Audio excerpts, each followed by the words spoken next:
Yo, yo, yo, what's good? It's Chairman House of B.A.R.F. What's poppin'? Good morning. It is August 21st, 2023. Hope you had a wonderful weekend. It was kind of nice.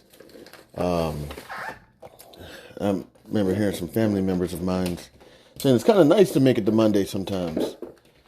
You know, you're like, oh, the weekend's over. You know, more so if you got a lot of nonsense going on in your life. You know, my people would be like, Chan, we get a little tense during the weekend because you're always like, oh, somebody's calling about Chan. Something he did over the weekend. Like, man, y'all don't got to worry about me. Trust me, everything is A-okay. I kind of understand what they mean. Because seriously, the weekends, a lot of times is when a lot of stuff goes down. But got through it. It was a pretty good, positive weekend.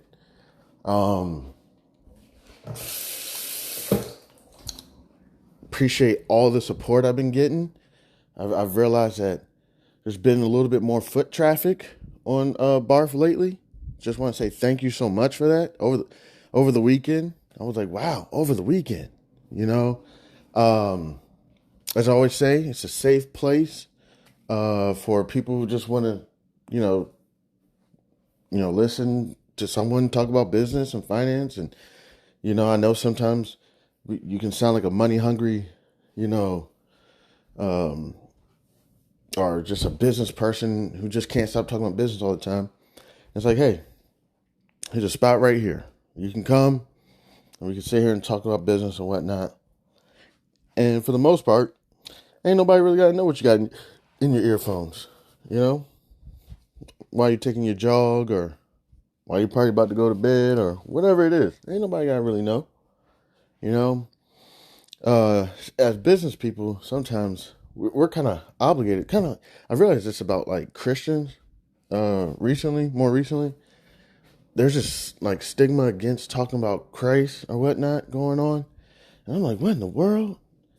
Like, wow, it's just crazy to me. I didn't realize that right now Christians kind of got to be quiet. It's like, come on, everybody, nobody wants to hear about your Christianity. It's like, oh, okay, all right, didn't know that. Same thing with business and finance. Sometimes it's like, all right, can we not talk about business at the table and whatnot? And you're like, oh, I didn't even realize I was really talking about business. I was more so talking about financial literacy. It's like, it's all about money. It's like, yeah, okay, fine. I won't talk about it. But hey, safe place. So a couple things. Monday morning, going to be working on bills, trying to get these bills. Things are getting cut off. So got to get things cut back on. You know what I'm saying? Not what you think. It wasn't because I wasn't paying the bills. More so, marital stuff, marital issues. People, they just cut it off. I guess it was in their name or something. And, they're moving to a new place. So they're just cutting everything off. This is one thing I'm learning about. Like, I'm seriously like a helpful motherfucker. I'm like, yo, I'll put shit in your name. I'll pay the bill. You know what I'm saying? Open accounts, put money in your name. You know what I'm saying? But, just anytime I need some help, look out. Man, all that shit is bullshit. All of it. It sucks that you have to go into a situation that's supposed to be full of love and God and everything. Not saying I was being godly the whole time, because I wasn't. I was probably being a demon the whole time. You know what I'm saying? But and how people could just do you so dirty. If you put money in an account with your spouse that's supposed to be for the house, should just be in a joint account. Should just be in a joint account flat out. And if it's not in the joint account, you do it. But this is not recommendations or anything. But if it's not in the joint account, you know what I'm saying? Like, and set that shit up where, like, hopefully both parties have to make a decision. Like somebody can't just swipe in there, transfer all to their name, and then now you got to go around fighting for it. That's just so messed up how the system does that to people. You got to go around fighting for your shit. You know, you lose a family member. That shit, as soon as it goes into probate, now you're screwed. You got to go around fighting for your shit. You know what I'm saying? That guardianship program. As soon as the government puts you in the guardianship program, now you're in it, and you got to go around fighting, saying that you're competent or whatever, or you're not incapacitated or whatnot. It's like they put you in a situation, and it's like, oh, now you're stuck in it. 3 years, 5 years. You think in 3 years, 5 years, if I go around saying, hey, where's that money at? Where do you think it's going to be? On Temu or ASOS or I don't know all the ones. I don't know all the names because I don't do a whole lot of shopping. I'm going to have to do a whole lot of shopping now. All my shit's gone. It's funny how somebody really hates you and takes all your shit. Do you hate me? Do you love me? Do you still want me around? What in the world? It's all my shit you're taking, you know? It's like, I bought this. Yeah, right. With whose money? Say, no, I'm kidding. But, so, a few things this morning. I'm working on bills. Try to get, shit back popping. It's going to be a struggle. Trying to stay on top of these bills. Luckily, I've had some people call and say they're willing to help out if they can, support if they can. And I'm like, thank you so much. But you know, I don't know. I'm gonna have to ask for help eventually. On the other note, another thing, pay some bills, and hopefully I can reach out to the bank. I mean, my credit score is shot right now. No income. I mean, seriously, bad situation. And hopefully I can reach out to them and say, hey, you know what I'm saying? Is there any loans available for people who have bad credit scores and no job? You know, say, whoa, whoa, buddy. You know, but hey, this is one thing I kind of talk about with people. Hey, you gotta call. You gotta pick up that phone call and call. So working on that. Of course, going to be looking at the markets. Going to be trying to implement strategies. I haven't really implemented any strategies. Worked on the covered call position, but there's so many different strategies. There's like, as far as I know, there's like 20 different strategies, and going to start trying to implement them in the simulated trades just to kind of see what they do. You know, for example, I think like don't quote me, but like a strangle is like when you don't think it's going to move much. You know, move outside these break even points. And then like I think you could have like a straddle or something where, you know what I'm saying, if it's going to bust through you're going to lose on one, but you're going to gain on the other. So you like, if you take something like, I don't know, like gasoline or something, you know what I'm saying? You know, it's going to either go up or down. Like with all the stuff we got going on, interest rates and, consumer price inflation, it's going to go either way. You know what I'm saying? If they tighten the dollar, then gasoline is probably going to shoot up. Inverse relation with the United States dollar. So if they, you know, if the dollar is more stronger, gasoline prices will probably go down. If the dollar gets weaker, gasoline prices will probably go up. You know, so just so you say it's going to go somewhere. I don't know, but I'm confident that it's not just going to sit still right there. You know what I'm saying? So then I think you can do like something like a straddle. Don't quote me on all this stuff. So working on those strategies, going to get them down. Going to get them down. We're going to get it down, and we're going to do well. Our portfolios are going to grow.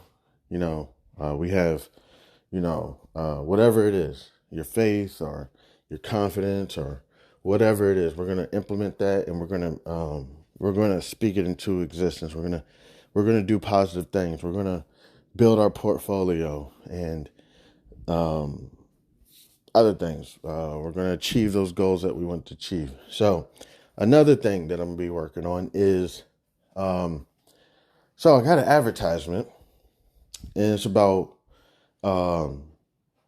purchasing a product that can like find keywords or something so essentially it's like are you creating like, podcasts like every day? And it's like, yeah, or even once a week or whatever. Yeah.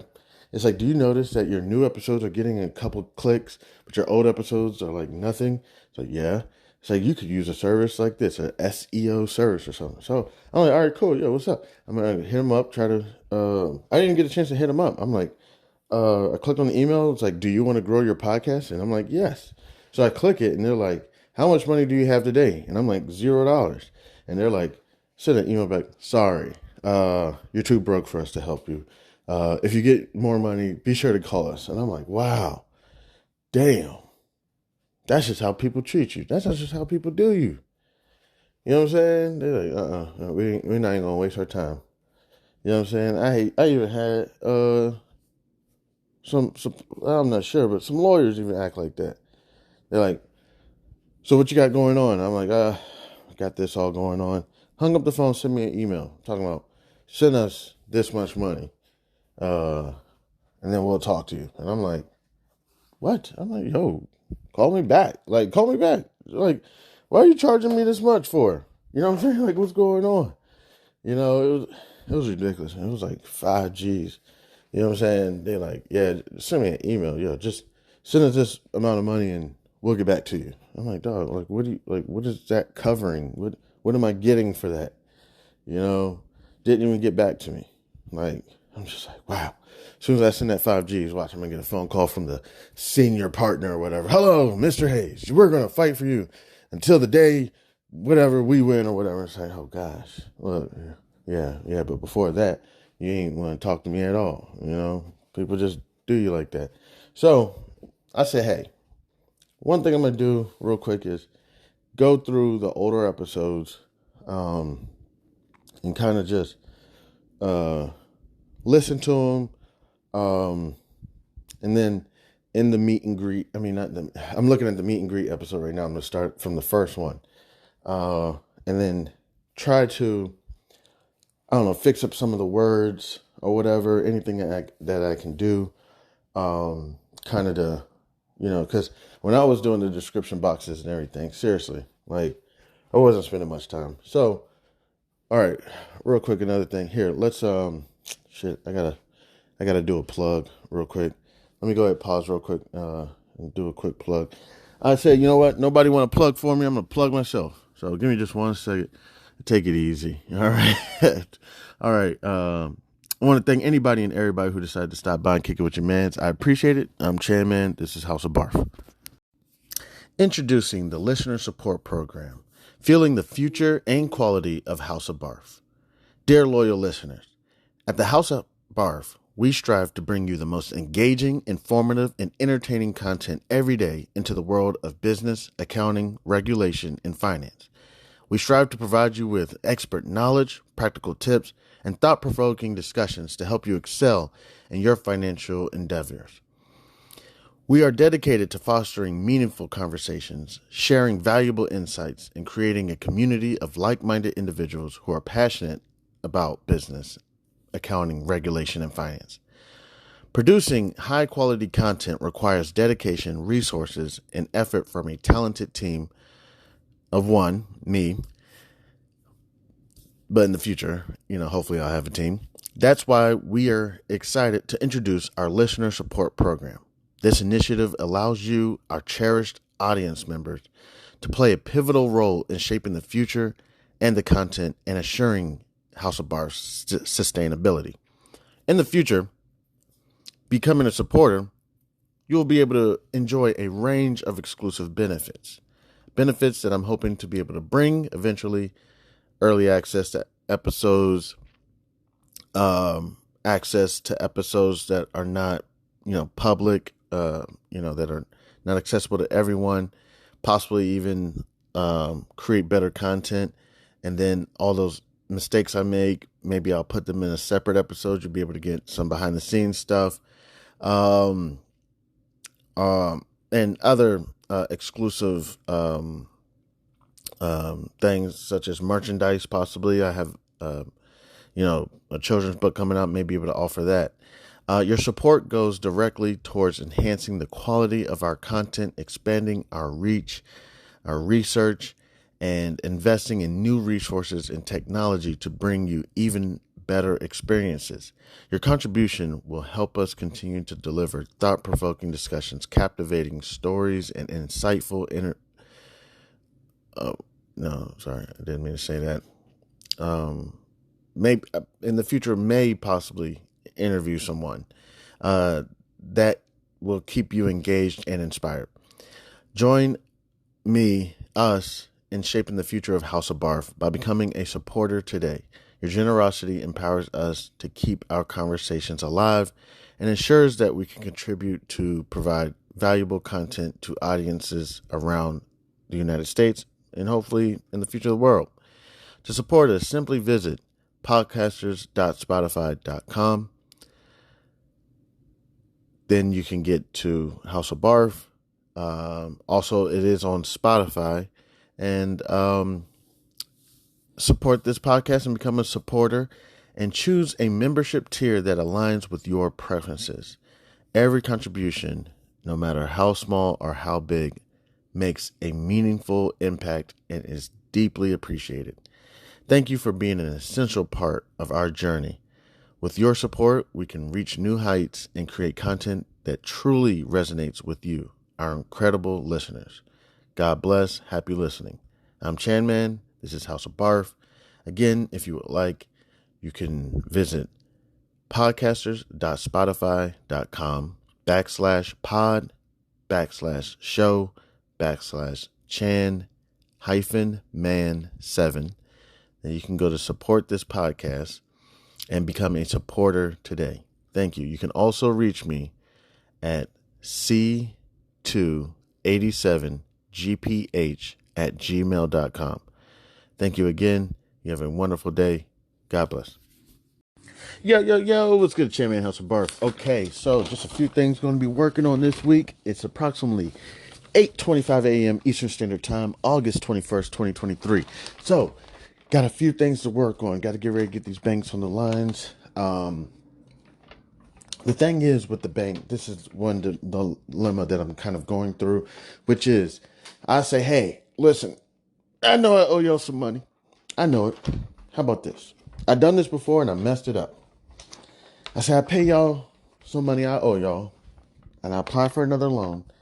But you got to let me know that shit's going to be guaranteed. I can't go through no shit right now where I pay y'all and then I try to apply for the loan and y'all like, nah, doc. Sorry, can't do it. Okay? It's like, come on now. Help a brother out. I help y'all out. We all work together. And a lot of times when I choose shit, I stick with it. You know, men, you know what I'm saying? I have issues with adjusting and I'm working on it. Two things I'm working on: adjusting skills. So for example, without going into too much details, your spouse, our spouses change. They say every 5 years. They're not the same person. They're not the same. And to an extent, I've been with somebody for about a decade now, and I would say it's probably shorter than that. It's probably like every 3 years they change.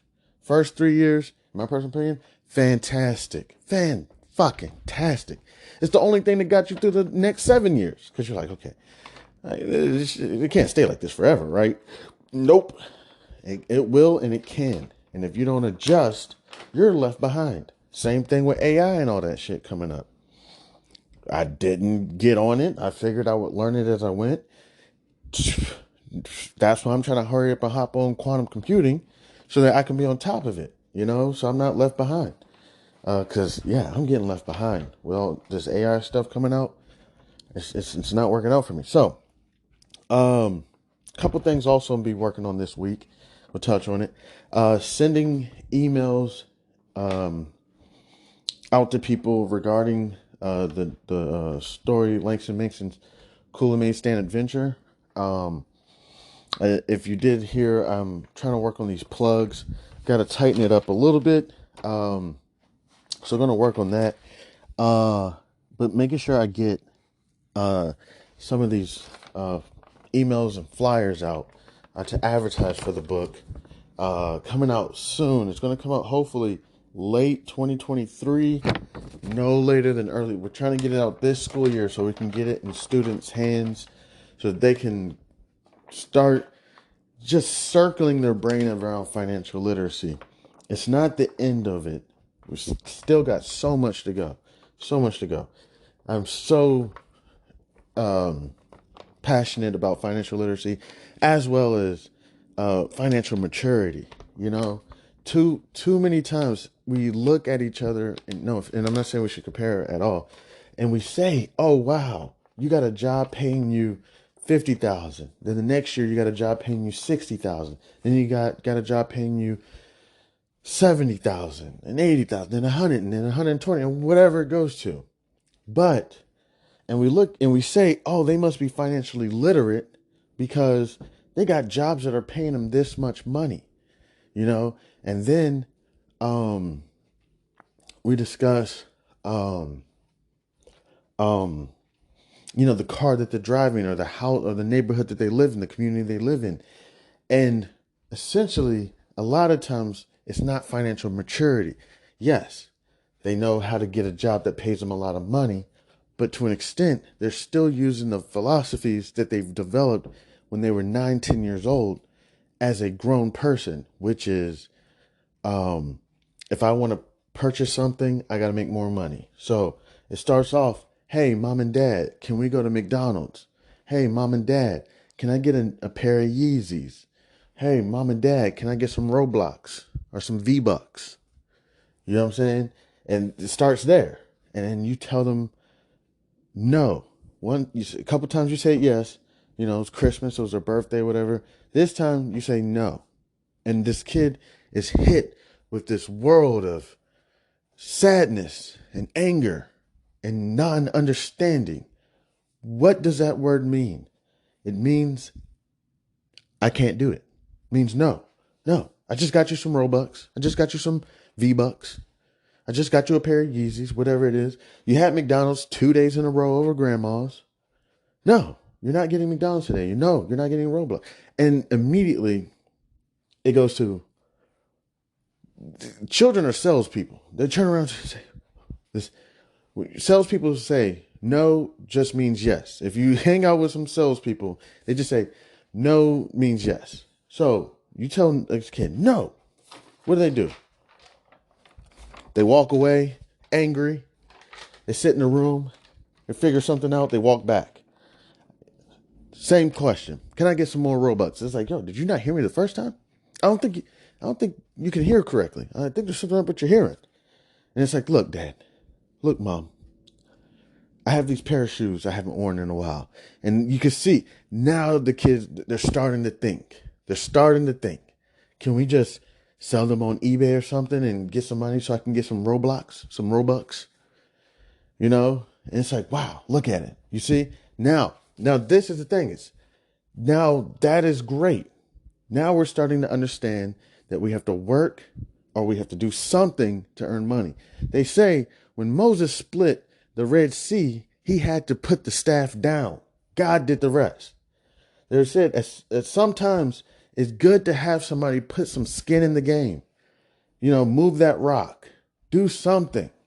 The reason being is when somebody has skin in the game, they approach it way differently. To an extent, I think I've spoiled individuals around me because I've made them put no skin in the game. They just got to coast. You know what I'm saying? They just got to chill. They weren't putting no skin in the game. Now they're able to just throw everything away and nothing matters to them. So now we got the concept. We got to put some skin in the game if we want to get some money so that we can get Roblox or whatever. All right. Now, at no point does that philosophy kind of grow. Now for the rest of our lives, we kind of stick because it worked. It worked. And it's still working. So if something's not broke, don't fix it. Right? But no, we've learned from Albert Einstein, mistakes are a part of life. We have to make mistakes. Even sometimes if it's not broke, sometimes we may need to fix it. Not fix it, but maybe we can make it better. Break it, make a mistake, and fix it some more. And this is my personal opinion, my personal philosophy that I'm kind of trying to work on or attack that I've kind of noticed. So in fashion, right? You don't wear the same clothes all the time. They say When a man is a boy, he's a child. But when a boy becomes a man, he needs to let those childish ways go. So you wore these clothes as a kid, right? All the way up until high school. Now you get to college. What do you want to do? You go to that college campus. You're like, oh wow, all these people look so grown. They look grown while you're in college, but then when you get out of college, you look back and you're like, oh, look at them, look at them, those little fuckers. I'm kidding. I'm kidding. But I say that because we all know what they're doing in college. Thinking they grown, eating Chick-fil-A every day. Get your life. So fashion. So you get to college, you want to look a little bit better. You ever see your buddy that graduates from college and becomes a lawyer? Their fashion sense changes a lot. You know what I'm saying? And you just notice these things. Or your buddy who becomes a receptionist, their fashion sense changes a lot too. Other people who go into regular corporate America, unless it's for some, I don't know, top Fortune 100 company or something, for the most part, their fashion, because corporations really aren't doing the things they used to do back in the day. You could go to work in a khakis, some nice shoes and a button down, until you start dressing for the role that you want to be in. Okay, so then you'll start noticing when people want to start getting promoted and everything, they'll start dressing a little bit differently. So we understand that about fashion. We understand that about socialization. You ever been jealous over a girl? I have. Kind of right now I am. Still am. It's something that I've struggled with. Jealousy. I know they say it's a bitch trait, but hey, I got some bitch in me. Fuck it. I get jealous sometimes. But we understand that as a kid, we're jealous. We feel this way, and people tell you, okay, we got you. You and that boy got in a fight over a girl. Okay, you thought she liked you. He thought she ended up liking him, and you get mad at her, so you go beat him up. First time you do this, people let it pass, but they say, look, you can't keep doing this. If she wants to go, she's not your property. If she wants to go, she can go. And then you look on nature shows, and for generations and generations, hippos, lions, all of them are, even the smallest bug or bird are fighting all over the women. It's like, how do we not know that this may just be some, but they say, no, you can't be like that as a human. No jealousy, no prehistoric traits. You know what I'm saying? We do not fight men over women, because you will ended up being like 80% of the individuals who are in jail right now who won't admit the reason why they shot somebody or robbed somebody or anything was to get a woman. They won't admit it. They're going to make it seem like, no, this will happen. No, you had Big Booty Cindy. She was in the apartment. She started realizing your money was running low. She started talking to Tyrone. And you say, you know what I'm going to do? I'm going to go shoot somebody and get some money and bring it back so Big Booty Cindy don't go nowhere. Well, the thing is, when somebody shows you their booty, believe them. So, and trust me, I've made a mistake multiple times. Somebody showed me their ass 3 times, and I still give them another chance. I feel like sometimes, what was it? Blow with Johnny Depp? I believe it was Blow. And he'd be like, man, I watched my dad go to the bank, try to fight to keep the house. My mom, she was always cussing him out. She would pack up her things and leave. And then every now and then, she would call, ask if she could come back home. And my dad took her back every single time. And sometimes I'd be like, damn, am I that guy? Going to the bank, trying to get a loan, keep the house, taking my children with me. Trying to figure this all out. Spouse leaving. And I haven't got to the part yet where I get a phone call if they may come back. I don't know. In my mind, I don't know. I don't think I'm ever going to see them again. But there's another character I feel like Robert De Niro in Casino sometimes. Like, goodness gracious. You're taking everything. Goodness gracious. Acting all crazy and wild. And I'm sitting there, get out. Get out. What's his name? Sharon Stone. So yeah. So financial maturity is very important to me. We understand social traits, fashion traits. We have to mature, or you just don't seem like you've grown or matured or whatever. So with financial literacy, it gets to a point of more so not just sitting there thinking financial literacy means making more money. Okay? Because to an extent, you're still that little kid who is asking mom if she can sell a pair of your shoes on eBay so that you can get the money to buy Roblox. It just turns into now you're asking your boss or your your manager for them to be able to put more money in your pocket so that you can go buy a nicer home or a nicer pair of shoes or whatever it is. And so what is the financial maturity? The financial maturity is starting to understand money. You can make as much money as you want, but understanding that thing is a note, not coming from your boss, coming from the U.S. Treasury. It's a note. Understanding that every dollar you get is essentially a little bit of debt that you're putting yourself in, because it costs money to get that $1 into your pocket. That dollar didn't appear in your pocket just by air. It took printers, machines, ink, security systems, all these things. So they're giving us the dollar for less than a dollar, and we owe them $1. Or they give it to us for $1. In some way, they're going to charge us $1.20 or whatever, however it works. And understanding, okay, this is how money works. It's not so much that I need a lot of money. I just need to make sure I don't get into a lot of debt.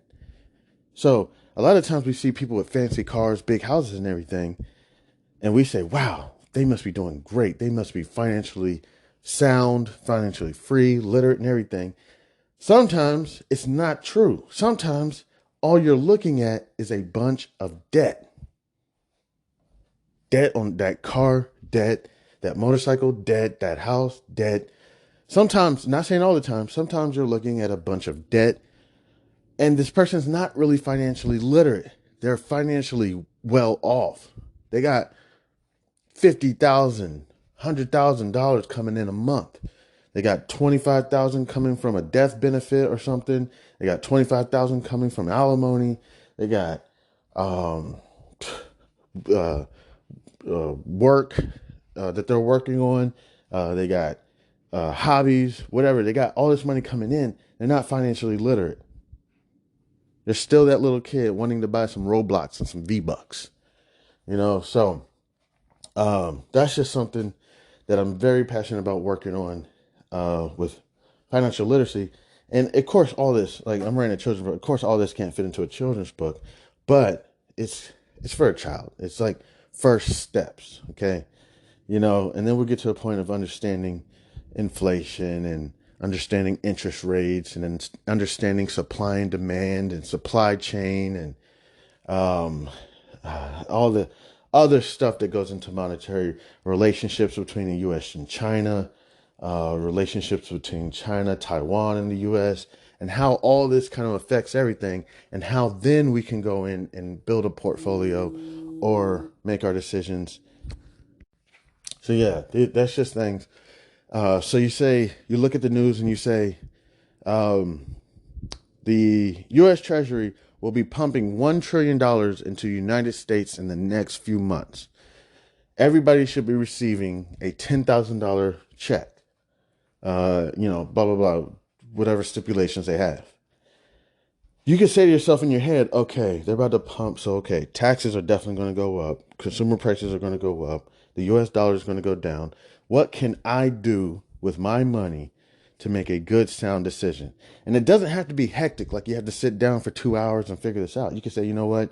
It's time to take the USD and start purchasing assets. So what assets am I going to buy? You can start off with something like, I'm going to get stocks, or I'm going to get bonds, or I'm going to get precious metals. Something that's going to take this US dollar that they're giving me and make it worth something, because that US dollar is about to be trashed. And that was just an example. I'm not saying that's fact or anything. That was just an example of what I'm saying. So, I talked about that for a second. Let me go ahead and take a quick break. Thank you so much to anybody and everybody who decided to stop by and kick it with your mans. I appreciate it. I'm Chairman. This is House of B.A.R.F. I am thrilled to introduce you to an exciting new storybook journey that I believe will capture your imagination. Allow me to present Langston Mankson's Coolamade Stand Adventure, a compelling short story that promises to transport you to a world of interest, excitement, and learning. The title of the book is Langston Mankson's Coolamade Stand Adventure by Chandler Hayes. In a world of colorful imagination and captivating stories, a new children's book has emerged to empower our young minds with crucial life lessons, life skills, and financial literacy. Langston Mankson's Coolamade Stand Adventure is a cheering short story written by a talented Black author who understands the importance of equipping our youth in the early stages of life with the tools they need to navigate the realm of money, savings, and smart choices. Meet Langston Mankson and his imaginary best friend, Zonky, a pink elephant, two curious souls who embark on an adventure around the vibrant landscape of Wichita, Kansas, where Langston Mankson sets out to accomplish multiple goals and is met with obstacles that he must overcome. Langston Mankson and Zonky discover valuable lessons of talking about finances in the home in order to gain knowledge.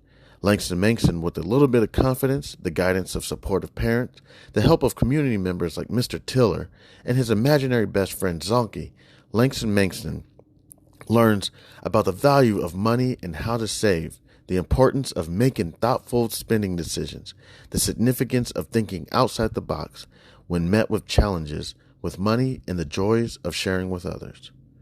Through relatable experiences and engaging storytelling, young readers are introduced to the fundamental concepts of money, such as earning, saving, and spending responsibly. Langston Mankson set savings goals, teaching children the importance of planning for future needs and dreams. The book celebrates diversity and the different perspectives on money, shedding light on its role in different people's lives. The characters' interactions emphasize the joys of serving others, the gift of sharing, and making a positive impact in their community. The pages of Langston Mankson's Coolamade Stand Adventure come to life with vibrant illustrations.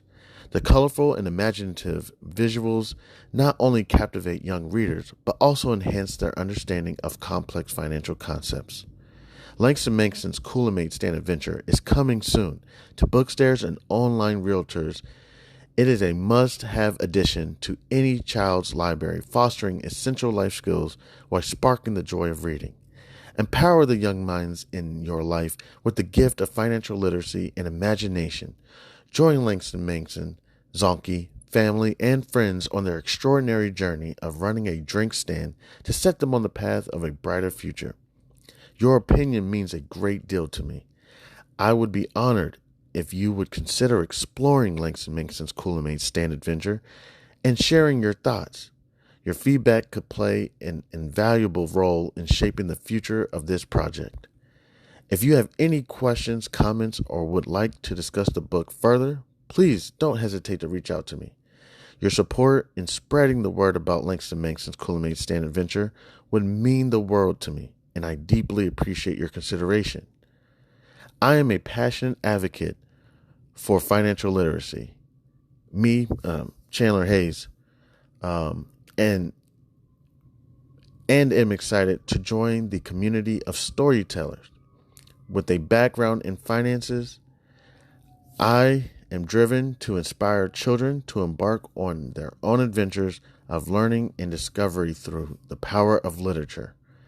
Langston Mankson's Coolamade Stand Adventure is a heartfelt endeavor to promote financial literacy in a fun and accessible way. As a Black author, I'm committed to providing children of all backgrounds with the tools for success, and I am proud to contribute to a more financially informed generation. Thank you for taking the time to explore this advertisement, and I look forward to the possibility of sharing this extraordinary literature adventure with you. Please feel free to contact me. You can reach me at the email c287gph@gmail.com. All right. Thank you. Warmest regards. Have a great day. God bless. Yo, it was good. All right. Just a couple other things I'm going to be working on this week. Trying to get done. Already discussed. Sending out emails and flyers to promote the book. Also got to make sure I represent myself very well. These publishers are like, hey, want to let you know we're not just any publishing company. But we are kind of a, Christian book publishing company. And no issue, but I didn't know that. I was like, oh, okay. So they're just like, they're going to supposedly provide a little bit of free publishing for me, or marketing or something for me, which is much appreciated. But they said, if you need to go advertise, I'm creating flyers and emails. They said it's fine. Just, just make sure you represent yourself well. I said, okay, cool. Also, we'll be applying for some jobs. Applying for I honestly, I get down on myself sometimes applying for these jobs. I'm like, man, I don't got no talents, no skills. I'm 36. I feel like Robert De Niro again in The Intern. Like, I'm not. Gosh, how many are you amazing with Excel? Sometimes, is your written verbal communication extraordinary? Sometimes not perfect. I'm trying to figure everything out. So yeah, I will be applying for the Morgan Stanleys, the JP Morgans, the T. Roy Prices, the Charles Schwabs, all these companies, and see if any of them take a chance on me. It's ridiculous. I know people say, Chan, stop doing this. I'm applying for jobs for high schoolers because I'm like, this is probably the only job they're gonna bring me in as, because I'm not perfect at anything. I'm really good when you give me a chance. I'm really good when you give me some space and give me a chance. But what organization does that? They want you to be an expert in the first 90 days. Back in the day, you had at least 6 months to a year to be an expert in your role. Nowadays, it's like quarterbacking in the NFL. Back in the day, a backup quarterback may not get a chance for 3 years. Maybe 2 or 3 years before they get a chance. Now, QBs get drafted. I mean, they're the starter that year. So got to work on that. So applying for jobs, scary thing about applying for jobs is I won't have the opportunities to write, books about financial literacy, because the organizations could say that's a possible conflict of interest and that I need to make a decision because they don't want the book to represent them. It's not going through their publishers. It's not going through their people or whatever. So they're going to say, okay, if you want to write a book, how can you write that book for T. Roy Price or for JP Morgan or for Charles Schwab or whatever broker-dealer organization? You know what I'm saying? How can you do that for us? Oh, in your podcast, you're going to have to make a decision. You're either going to have to choose us or choose them. Now you can be part of the team that does the podcast at whatever BD. Also, it'd be nice if I could find like a minority-owned BD, something owned by a woman or something owned by, a minority or something. That'd be pretty cool to be able to help people. One goal of mine is really to work for a small firm that helps people get their stuff going, you know what I'm saying, or help manage it. Not so much these major firms who are just looking for rich people. They want to bring in $12 million a week. You got to find more rich people. Bring them in. Charge them 1%. For what? Nothing. We just want the money. And when they want their money out, we tell them, no, not right now. Are you crazy? It's just like, okay, gosh. So we want rich people to extort them. And then you want them to stay as our customers? I'm not getting it. But it's a strategy we've been implementing for 75 years, Chan. Shut your ass up and get in line. That's what they all want you to do. I'm not even going to get into that right now. So apply for jobs. Because I gotta be able to maintain this property. I know. The new generations are like, yo, you don't need a house. Sell the house. Okay. I'll sell the home. Move in with family. Save a bunch of money, which is great and all. That's great. But I have some things that I'm trying to work on. Like, I may have the possibility of now having an office to do my work, a spot for family to come if they ever need a place to stay. Just a few other things. I know I'm making excuses, but I'm going to try to maintain this, At the same time, if it doesn't work out, there is a for sale in the front of the house, and people have been biting, you know what I'm saying? People have been like, yo, you know what I'm saying? What's good with that? So at worst comes to worst, it's going to sell. I mean, I've been getting bites and I've been doing this on my own. I don't even have a realtor. I even had a realtor say, I'll help you with 2 to 3%. Just let me sell your house. And I'm like, dog, I'm like, look, it's okay. Cool. Give me a second. All right. If I can get all this paperwork done, the bank already told me that they'll help me out. They already said they'll help me with the paperwork. It's probably going to have to go to the title company at some point. And then I may have a real estate lawyer who may help me out as well. Sit down with me in the bank and make sure everything is properly disclosed. I'm already advertising it as is. It's as is. You know what I'm saying? So, there's a couple other things on my list. Apply for jobs. Gotta go shopping. I'm losing everything. Even the TP is gone. The toilet paper is gone. Deodorants are gone. I got a mouthwash, Listerine mouthwash. I got that. Yeah, so I gotta go shopping, and in going shopping, I gotta go shopping for the kids. I gotta have clothes over here for them, you know.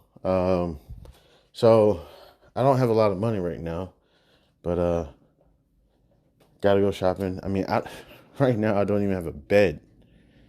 Everything took everything except a couple dressers that I bought, But I helped buy so much. It's like, damn, you just take everything. Just a goodness, man. People are messed up. So also got to get school supplies. Got to get that shit taken care of. Going to be working on B.A.R.F. Going to be working on B.A.R.F. One thing I discussed earlier, going back to previous episodes, seeing if there's any way I can kind of clean them up a little bit. See, the way I do House of B.A.R.F. is I hit the record button on my phone and I just start talking. There's no edit. There's no nothing. These are one take, essentially. If they could be live. You know what I'm saying? Like, just live. Boom, here it is. So I'll go back. Not so much edit the episodes. I'll try to edit them a little bit if I can. But something that I will work on is the keywords that I'm using on the episodes. Because a lot of times after I finish the episode, I love doing this. Don't get it wrong. I love doing this. I'm passionate about this. I enjoy it. But sometimes after creating content, it's like, I'm so tired. Not tired. It's just, okay. So for a couple things is, you want these episodes to provide, expert, let me think. Let me see. I'm trying to look for some words. Knowledgeable. Let me see. I'm just trying to think of some words. But you want it to be like, as much as I'm like, we're just chilling. You kind of want it to, people be like, oh, okay, cool. I got something from that. He's an expert of his topic. Had a buddy of mine saying, yo, why you do B.A.R.F? And I'm like, just to have fun. At one point I had music. I had to get rid of it all. Just have a good time and talk about business and finance. And it's like, yo, if you're not the expert, why do I want to listen to you talk? It's like, man, can people just ever have a good time? Does everything have to be about what I know and trying to inform others? I know there's only a few type of medias out there: informative, persuasive, or just, I guess, total fiction, just fun or whatever. And I'm just like, yo, I'm just trying to have fun. So the House of B.A.R.F, going to work on it, work on the advertisements, such as the listener support for House of B.A.R.F, and then also the advertisements for the book. Going to work on those, try to get them into the episodes. Moving forward, it's a little hurtful because this is not what I wanted for my podcast at all. This is not what I wanted. I just wanted to, have music, have fun, and post, and people can support. But it's probably getting to a time where I got to start creating exclusive content, locking episodes unless you support it. I looked at OnlyFans. I did. And I didn't know OnlyFans was for other things other than, I guess, that nonsense and whatnot. So you go to OnlyFans and you support somebody's page, right? I should probably get an OnlyFans. They have content that's available for everybody, and then they have content that's locked, and you gotta like pay extra for that. So it's possibly getting to a point where I gotta start locking some of these episodes up. It's still beneficial because not too many people listen to the show. So it's still beneficial. I do want to be able to sometimes give listeners or supporters episodes first, if that's a possibility as well. You kind of get the episode first, and then it goes to the public or something like that. You know what I'm saying? I'm going to try to figure that stuff out. What benefits are my supporters going to get? Because that's what am I getting to support this? And I'm going to make sure people start getting stuff, as well as understanding that the support that I get from my listeners, that money's not only just going to go to me and, to help, build my podcasting up and everything. It's also going to go to donations that, I guess, things that I see fit. And I understand. It's like, well, I could do this all myself. Absolutely. Absolutely. I'm not saying not at all. But it's not just going to go to my technology and everything to build up our team, which it will. But also, I'm going to hook up with some regulators. I'm going to hook up with some BDs. And we're going to find some programs that are going to push financial literacy. These organizations, they have a lot of projects that got going on. And what's one thing that they could use? As dumb as I am, because I wasn't qualified enough to get into these roles, but guess what's going to be good enough? My money. Our money. I don't mean to say my money, but our money. Oh, yeah, you applied for that job in the financial literacy outreach community program, right? The community outreach financial literacy program, right? Yeah, I did apply for that. And what did we say to you? I wasn't qualified. You said I was passionate, but you said that I didn't have enough experience with programming and Excel and percentages on how to develop these programs and how to solicit them to organizations to implement these programs into their systems. And it's like, oh, and how much are you donating to this outreach program? I have approximately about like $10,000, to donate to it. Oh, you know what? Why don't you come and sit down with us? Let's talk some more. Thank you. It's like, also I want to donate to the Emerging Women's Leadership program and the African Americans in broker dealers or the financial industry program, also the Asian community, and also those the survivors of tragic situations. That's like a military joint. It's a what is it? It's essentially spouses affected by tragic situations or something like that. These are what it is essentially. I can't remember this. But again, it's military spouses that like when they say tragic, I'm not trying to get too far into it. They mean tragic. I'm talking about married, next day a reassignment, next day spouse is thrown off of the ship. I mean, dead ass. When they say tragic, they're not just saying like, oh, no. They mean, we got married. My spouse got a new orders like the day after our marriage. Was on a boat. The boat rocked. They were thrown off the ship. They never found the body. First day being married. Like, damn. So, it's going to be working on all that. So not all those programs are so much about financial literacy, but they are in a sense. I know I said, let's say women's empowerment into leadership program or whatever. You know, we invest in that. We're investing in the economy. You know, I was talking to a buddy of mine about why women got their driver's license in the Middle East or something. They said it wasn't no civil rights situation. And they said, well, what was it? They said it was an economical situation. The economy of the Middle East or Saudi Arabia, wherever women just got their driver's license in the Middle East, was stagnant. They had to figure out a way to get it pumping. I'm not sure if all this is true. I was just talking to a buddy about it. They said it was pure economics. Now, with women driving, they're able to do more shopping. They're able to get more jobs and blah, blah, blah. And now it's pumping the economy. It's like, okay. So we have more women in leadership.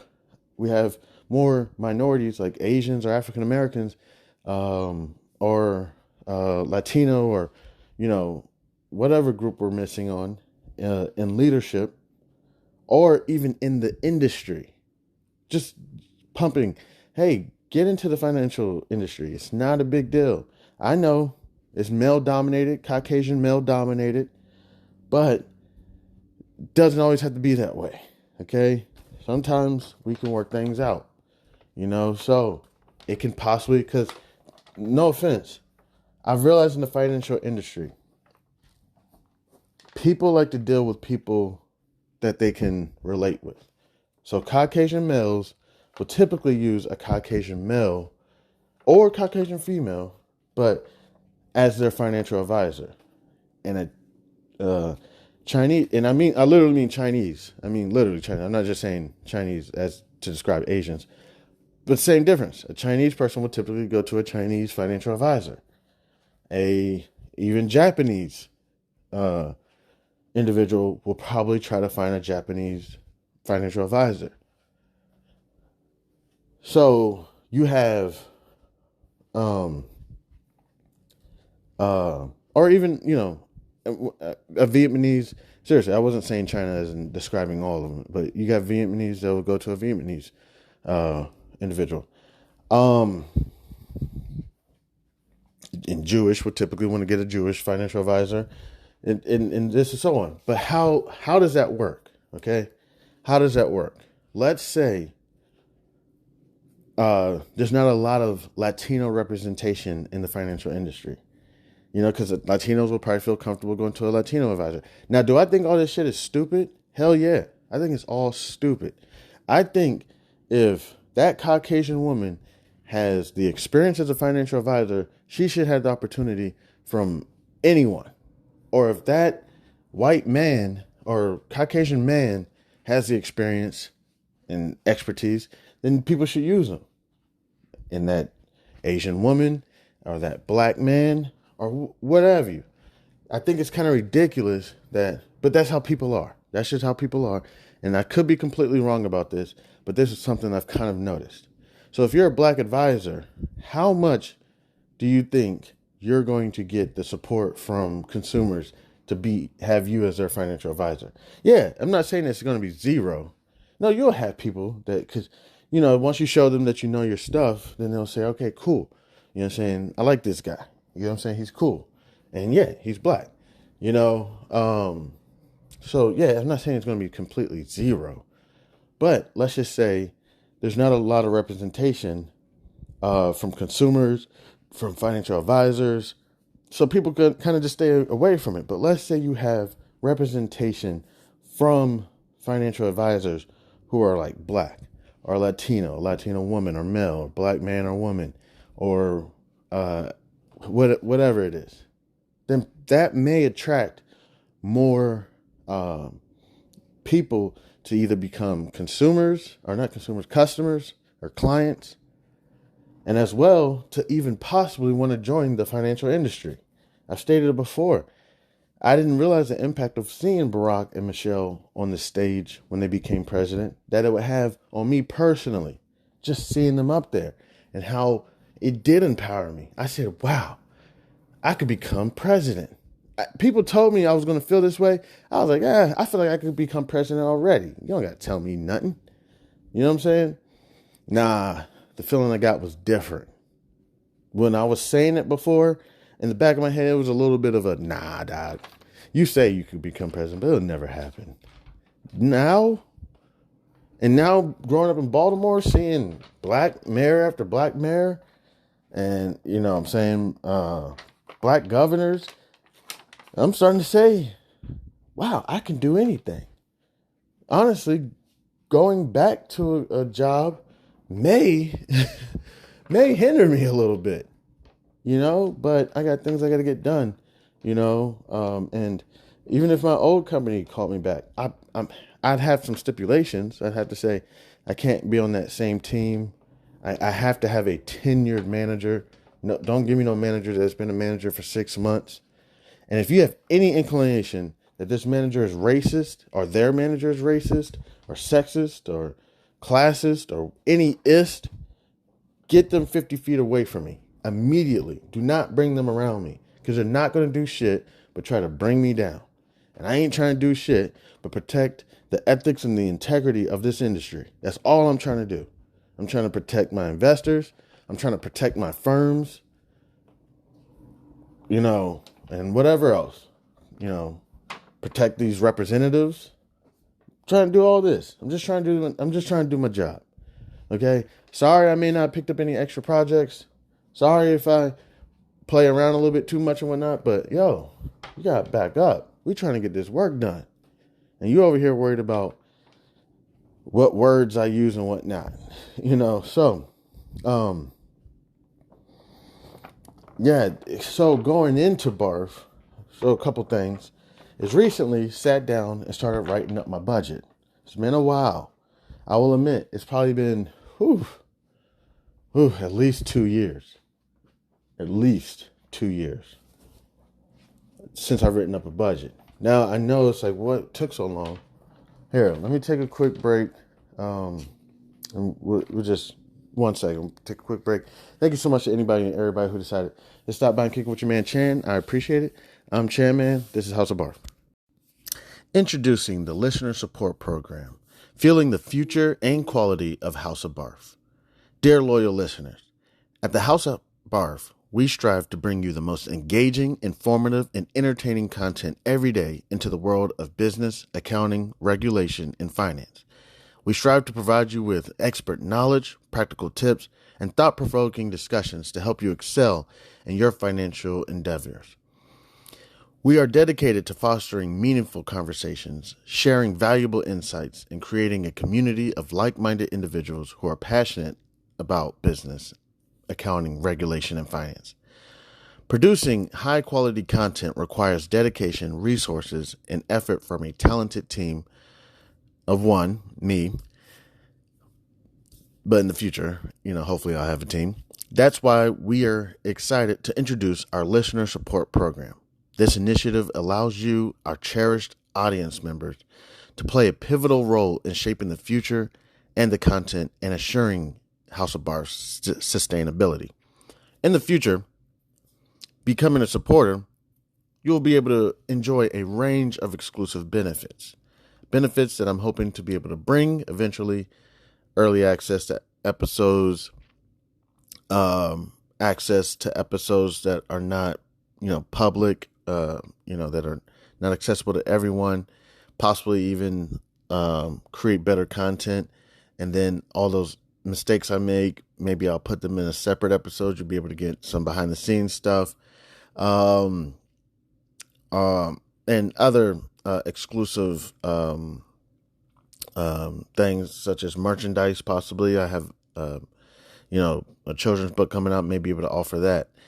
Your support goes directly towards enhancing the quality of our content, expanding our reach, our research, and investing in new resources and technology to bring you even better experiences. Your contribution will help us continue to deliver thought-provoking discussions, captivating stories, and insightful no, sorry, I didn't mean to say that. Maybe in the future, may possibly interview someone that will keep you engaged and inspired. Join us in shaping the future of House of B.A.R.F by becoming a supporter today. Your generosity empowers us to keep our conversations alive and ensures that we can contribute to provide valuable content to audiences around the United States, and hopefully in the future of the world. To support us, simply visit podcasters.spotify.com. Then you can get to House of B.A.R.F. Also, it is on Spotify. And support this podcast and become a supporter and choose a membership tier that aligns with your preferences. Every contribution, no matter how small or how big, makes a meaningful impact and is deeply appreciated. Thank you for being an essential part of our journey. With your support, we can reach new heights and create content that truly resonates with you, our incredible listeners. God bless. Happy listening. I'm Chan Man. This is House of B.A.R.F. Again, if you would like, you can visit podcasters.spotify.com/pod/show/Chan-man7. And you can go to support this podcast and become a supporter today. Thank you. You can also reach me at c287gph@gmail.com. Thank you again. You have a wonderful day. God bless. Yo, what's good? Chairman House of B.A.R.F. So, as I discussed, it's been a couple years since I put a budget together. Yes, it's my fault, but also to an extent, kind of wasn't. I can't explain, but it kind of wasn't. You know, it was kind of hard, everything I had going on. You know what I'm saying? Like, I was trying to work on this budget, but like, kind of was just like a team of one, but you're supporting like people and you're kind of like trying to figure out like, how can we make this work? But people don't want to work. So, but not making excuses. It was my fault. I should have just been a leader and said, you know what? I'm going to be working on my own. You work on your own. Because when people see you doing your shit, especially when you're head of the household or the man of the household, people are going to start following. You know, I didn't realize that shit. I didn't realize that. I was thinking, nobody respects me. Like, what's his name? Dangerfield? No respect. So I'm kind of losing track of the way I do things. I'm losing track of my mind. I'm just kind of sitting around watching football games and drinking and paying bills and not really giving a crap of where my money's going and whatnot. Just kind of lost track. So sitting down, writing my budget up, right? I haven't finished it. It's real generic, but it's something. I'm starting to realize, okay, this is about how much I need to make. But also, I need to start addressing where is my money going and start jotting down how much a month am I approximately spending just in drinks and hanging out and restaurant food alone. You know, it's kind of time to pull back. You know, skip a day. You know, so in writing up that written budget, I said, I need to start preparing for my retirement, which I've been preparing. I've been preparing for retirement for a while, but it's not going as planned. It's going pretty bad. Now I'm starting to use retirement to sustain my life right now. It's going bad. Credit cards. I mean, I'm essentially going to be a broke 70-year-old Walmart, person who says hello to you at Walmart. That's what I'm on track to becoming. I'm losing everything. It's all falling. It's starting to fall apart. So in doing that, I came up with some numbers of how much do I think I'll need in retirement. If I want to retire at like 60 and sustain my life until I'm about 120. Now I said I could live off of approximately $7,000 a month. I feel like I don't need much. With that, hopefully my children are grown, and are having their own lives and paying their own bills, and their student loans aren't, high. Hopefully they're paid off. Hopefully they don't have student loans. Hopefully, their card notes are good. Credit cards are good. So we're doing good. Okay. Now, really all I have to do is pay for my property taxes and everything. My car note that I may have if I'm not taking public transportation, and whatnot, and just be chilling. So I said about $6,000-$7,000 a month is good for me, and that may change. It may be like, Now I need a little bit more. You know what I'm saying? I need that lobster tail at least once a week or something. So it could change and could go up, it could go down. But with that, $6,000 a month, no income coming in, and do that for 60 years. So I go from 60 to 120, just in case we live a lot longer than we expect. You know what I'm saying? Because we got so much biotechnology, biopharmacy, all this stuff going on. You never know anymore. So I said, okay, that's going to be about $13 million, if I'm correct, approximately. There is no job in the world right now that's paying me $13 million. So from my age right now, 36 to 60 is approximately like 24 years. So in 24 years, how can I save up $13 million? That comes down to approximately $500,000 a month for the next 24 years. Not saying that I got to make $5,000. That's crazy. I mean, not saying it's not possible, but if I can make $500,000 a month for the next 24 years, that's fantastic. And I have to start scaling up to believing that's a possibility.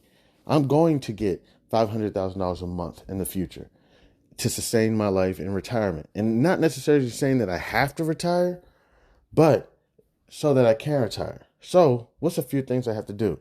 One, I can get a job. Can definitely get a job and work it.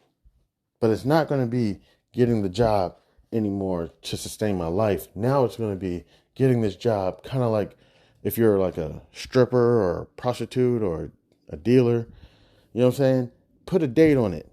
I mean, once I save up this much, hopefully I'll save it by this date, pay my bills, and then I can get back to podcasting and possibly writing children's books or whatever it is I do.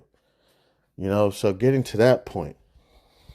And then going all in on the podcast, the conversation I'm having, as well as going into the children's books, going all in, buying the technology I need, buying the cybersecurity I need, buying the tools I need, the research, and going in to getting this podcast up and going. Going all in into small business. I have a couple small business ideas, and just going all into them, and then that can get me to start reaching my goals. Working a job, and I'm not knocking working a job, it's not going to work for me forever. Because when I work a job, I'm bringing in $6,000-$7,000 a month. I know some people say, oh, that's a lot of money. It is a lot of money, if you manage it well. But also at the same time, it's not in the sense of, it's kind of hard to prepare for my future. You know what I'm saying? It's kind of hard to even think of how am I going to pay for college? How am I going to buy my kid their first bar, their first restaurant?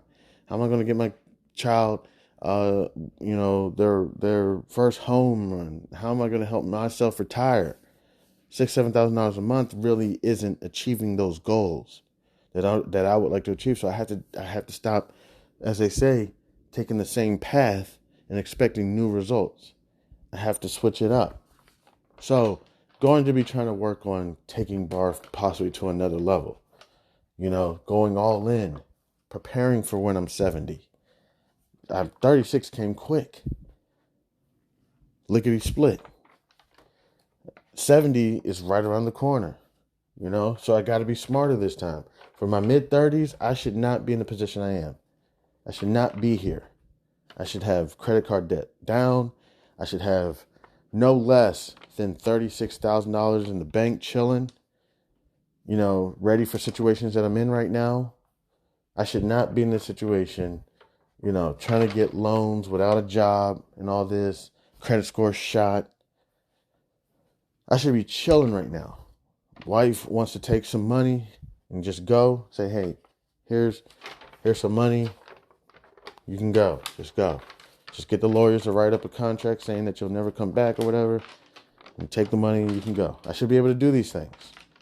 But no, I'm in a terrible spot. So going to be working on that. Also with House of B.A.R.F, going to be working on those exclusive episodes related to Bum Rush. Essentially related to the market. Those are the times when the market gets started. The market's about to open up in approximately about 9 minutes. It's approximately 9:21. a.m. Eastern Standard Time. So when I work on the market episodes, that's the episodes I probably will make exclusive content. Those will be the episodes that listeners, supporters will be able to get access to. If anything, they'll be able to get access to it first, and then I may post it for the public. I'm still working on all that.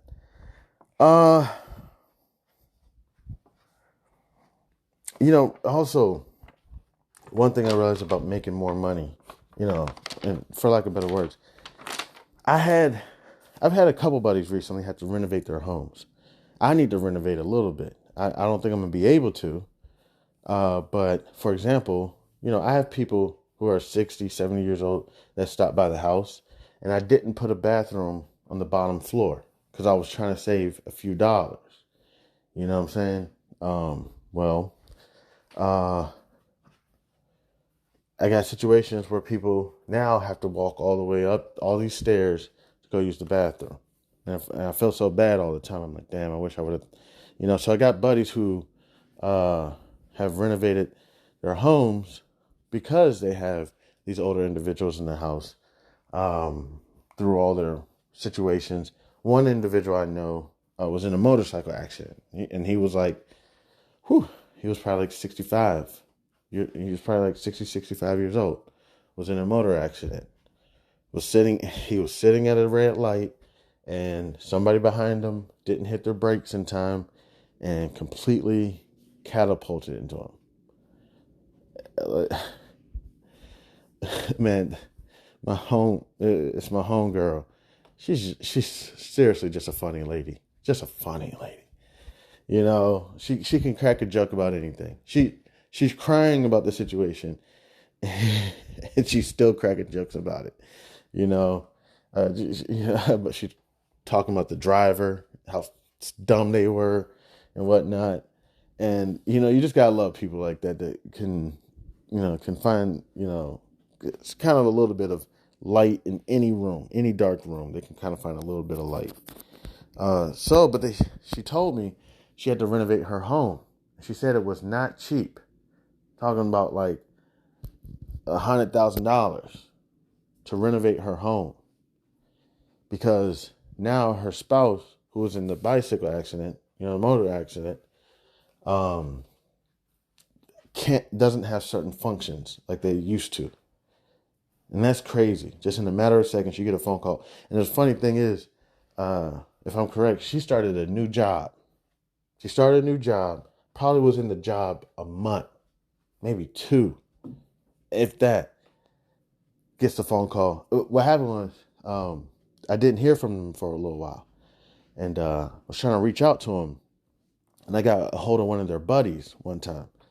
And the buddy told me, was like, yeah, I don't know if she told you, such and such was in a motorcycle incident. And I was like, what? Are you serious? And they said, yeah, it was pretty bad. You know what I'm saying? Like, he's up at the hospital right now, and they're not sure, his situation. Well, he survived. But he's different, than he was before the incident. She had to renovate the whole house. She spent, I don't know how long renovating the house. She got it done quickly, too. But she spent a lot of time, like months. It was a couple months. I believe it was like a month. I think it was like 3 months getting the house fully renovated. She was like, the showers, are like on the floor, like, what I'm saying? There's no like stepping over. Like, you just like kind of roll into the shower. Handlebars, like everywhere. Just had to renovate the house to get it prepared. You know what I'm saying? I was like, okay, wow. So, I know she's actually back to work. You know what I'm saying? But like, still struggling. Like sometimes, she'll tell me she'll be in a meeting or something, or it could even be a one-on-one meeting or a meeting with a team. And she said she'll just start busting out crying. And she has to like control herself, like try to get herself together. I'm like, yo, you don't have to be so hard. You know what I'm saying? You don't have to be so hard. It's okay. And if dumbass motherfuckers can't understand, then fuck them. You know what I'm saying? And she's like, Chan, she's older than me. She's like, Chan, I'm not really into these games. I've done it all. Like she's one of, She's like, yo, I've been, worked in New York for years. I've traveled, I've done it. So, dealing with dickhead managers that, are more about the, production and everything doesn't really get to me. Actually, she turned around to me and was like, I'm more concerned about you. I see you, man. You look like shit. You're falling apart, you know, like, you know, and I'm like, I got a lot going on. And she's even talking about my company. Like, yo, I don't know if you need to be with that company, man. It doesn't sound like they respect you, care about you. And we all know you fuck up, Chan, but you're really a hard worker. Like, you really try. Like, when you get a job, you like, if you became a 7-Eleven employee, I'd be one of those 7 employees who would fight, you know, put that king size Snicker bar back down or you will meet my fist. Like, it's like, Chan, you go in. You go in. When you get your job or you got your business, you go in. It's like you have this thing in your brain. You're like, yo, we're taking this to $1 billion business. Like, and we know you know what I'm saying? Just what she told me. She said, we know you, hang out and, you know what I'm saying? But at the same time, a lot of people look at me at 36 as still young. They're like, you're still young, man. You're still a young man. Dumb, just messing up. You know what I'm saying? But at the end of the day, you're really, one, a good person. You're really trying to work, on your career. 2, you're a good family guy. And you're a hard worker. You're passionate. And these are traits that it's like, why do you, because, I would talk to my buddies about the situations I got going on. And you would hear like, going through the same thing too. And you're like, damn, or whatnot. So, just turned around to me and was like, you really need to focus on, because another thing is, Chan, you're actually intelligent. Like, people tell me this shit. They're just like, yo, you're actually intelligent. Like, I'm not saying you're like a genius or anything, because I got a buddy who's like a real genius. And I'm like, oh gosh, what do they call him? A backhand compliment. I got a buddy who's really smart, like really smart. You know what I'm saying? But you're also like really smart. Like, I can tell, like, first couple conversations I had with you, I was like impressed. I was like, oh, I was not expecting that to come out of his mouth. I was like, damn, that's fucked up. But yeah, so going back to B.A.R.F, like, it's time. Like, I gotta pump this. And sometimes I gotta lean back on spending money on other things. So real quick, if I could share with you, I got a list together. Somebody helped me out. Let me see if I can find it. Please help me find it. Okay, so somebody sent me a list. They said, you want to do this? Let me help you out. OBS Studios for Soft. So I got to look all this stuff up. This is something that we could work on. I'll show you how it all goes down. This is one thing about B.A.R.F. I'm showing you how it all goes down. So OBS Studios for software, free. DSLR camera that has an HDMI port. Doesn't need Wi-Fi option, but could be a plus. Dummy batteries for camera so that it will stay on and you don't have to worry about batteries dying while streaming or recording. SD cards, mics, you can choose between lavs, which attaches to you, a USB mic or condenser mic. Capture card helps seamlessly take footage from your camera to computer, light source, ring light, lamp, etc. Okay, so they said that's probably the list of things that you're going to need. Because again, I don't know nothing about this podcast to an extent. I don't know nothing about it. You know what I'm saying? So, like, all that stuff, I don't know none of that. The only thing that I understood what it meant was dummy batteries. So, but I don't know where they put them, so that your camera doesn't die.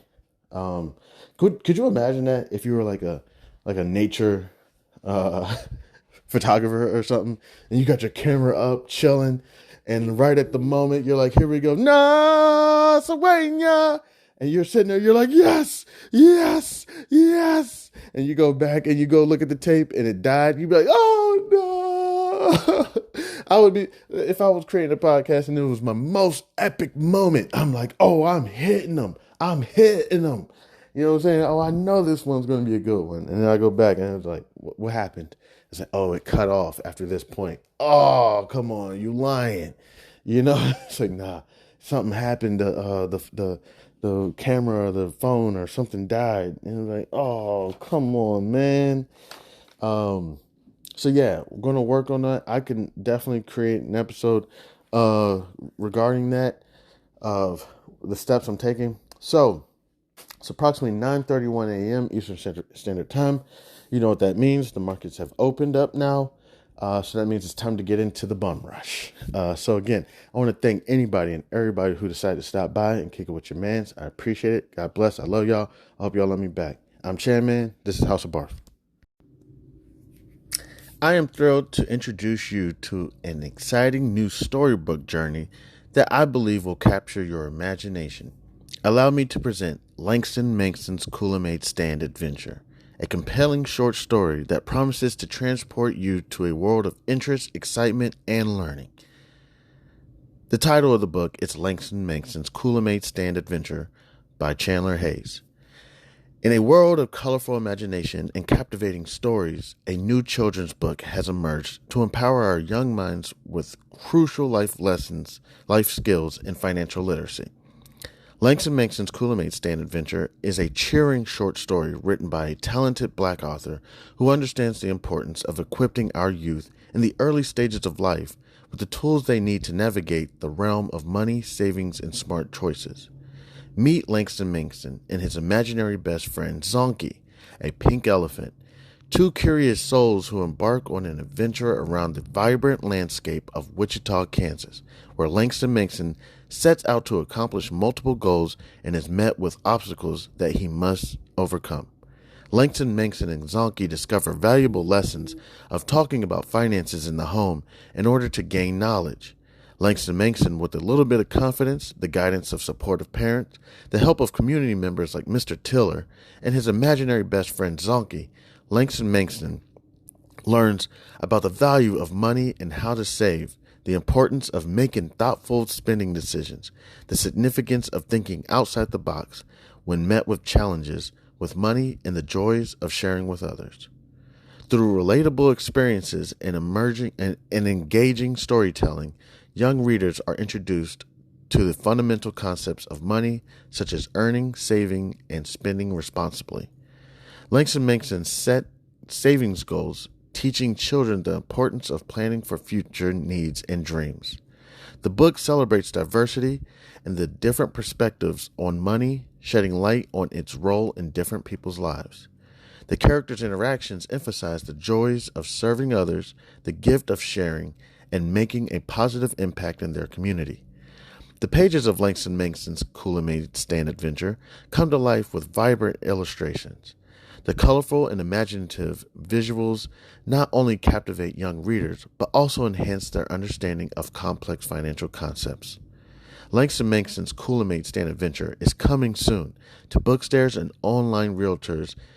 It is a must-have addition to any child's library, fostering essential life skills while sparking the joy of reading. Empower the young minds in your life with the gift of financial literacy and imagination. Join Langston Mankson, Zonky, family, and friends on their extraordinary journey of running a drink stand to set them on the path of a brighter future. Your opinion means a great deal to me. I would be honored if you would consider exploring Langston Mankson's Coolamade Stand Adventure and sharing your thoughts. Your feedback could play an invaluable role in shaping the future of this project. If you have any questions, comments, or would like to discuss the book further, please don't hesitate to reach out to me. Your support in spreading the word about Langston Mankson's Coolamade Stand Adventure would mean the world to me, and I deeply appreciate your consideration. I am a passionate advocate for financial literacy. Me, Chandler Hayes, and am excited to join the community of storytellers. With a background in finances, I am driven to inspire children to embark on their own adventures of learning and discovery through the power of literature. Langston Mankson's Coolamade Stand Adventure is a heartfelt endeavor to promote financial literacy in a fun and accessible way. As a Black author, I'm committed to providing children of all backgrounds with the tools for success, and I am proud to contribute to a more financially informed generation. Thank you for taking the time to explore this advertisement, and I look forward to the possibility of sharing this extraordinary literature adventure with you. Please feel free to contact me. You can reach me at the email c287gph@gmail.com. All right. Thank you. Warmest regards. Have a great day. God bless. Introducing the Listener Support Program, fueling the future and quality of House of B.A.R.F. Dear loyal listeners, at the House of B.A.R.F., we strive to bring you the most engaging, informative, and entertaining content every day into the world of business, accounting, regulation, and finance. We strive to provide you with expert knowledge, practical tips, and thought-provoking discussions to help you excel in your financial endeavors. We are dedicated to fostering meaningful conversations, sharing valuable insights, and creating a community of like-minded individuals who are passionate about business, accounting, regulation, and finance. Producing high-quality content requires dedication, resources, and effort from a talented team of one, me, but in the future, hopefully I'll have a team. That's why we are excited to introduce our listener support program.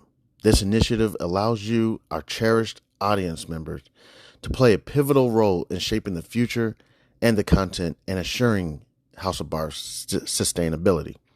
In the future, becoming a supporter, you'll be able to enjoy a range of exclusive benefits that I'm hoping to be able to bring eventually: early access to episodes, access to episodes that are not, public, that are not accessible to everyone, possibly even create better content.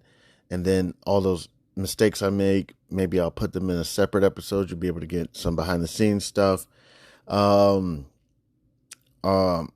other exclusive things such as merchandise. Possibly I have a children's book coming out, may be able to offer that. Your support goes directly towards enhancing the quality of our content, expanding our reach, our research, and investing in new resources and technology to bring you even better experiences. Your contribution will help us continue to deliver thought-provoking discussions, captivating stories, and insightful no, sorry, I didn't mean to say that. Maybe in the future, may possibly interview someone that will keep you engaged and inspired. Join us in shaping the future of House of B.A.R.F. by becoming a supporter today. Your generosity empowers us to keep our conversations alive and ensures that we can contribute to provide valuable content to audiences around the United States and hopefully in the future of the world. To support us, simply visit podcasters.spotify.com. Then you can get to House of B.A.R.F. Also, it is on Spotify. And support this podcast and become a supporter and choose a membership tier that aligns with your preferences. Every contribution, no matter how small or how big, makes a meaningful impact and is deeply appreciated. Thank you for being an essential part of our journey. With your support, we can reach new heights and create content that truly resonates with you, our incredible listeners. God bless. Happy listening. I'm Chan Man. This is House of B.A.R.F. Again, if you would like, you can visit podcasters.spotify.com/pod/show/Chan-man7. Then you can go to support this podcast and become a supporter today.